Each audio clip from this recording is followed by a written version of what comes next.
djeca, nerođena i rođena, bolesni ljudi imaju pravo na još veću brigu i ljubav.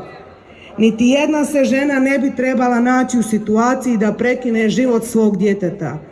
Mi razumijemo da se majke i trudnice mogu naći u teškim okolnostima i zato smo tu da pomognemo pronaći ljudska rješenja za ljudske situacije.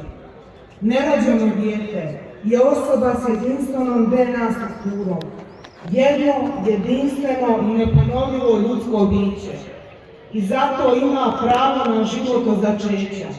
I u meni kuca srce malene osobe, djeteta koji u ovom trenutku lupa svojim ručicama i nogicama, koji je već silno ljubljen od mene i moga muža i od moje obitelji. I zato dignimo svoj glas za život, jer ponavljam, život je zakon.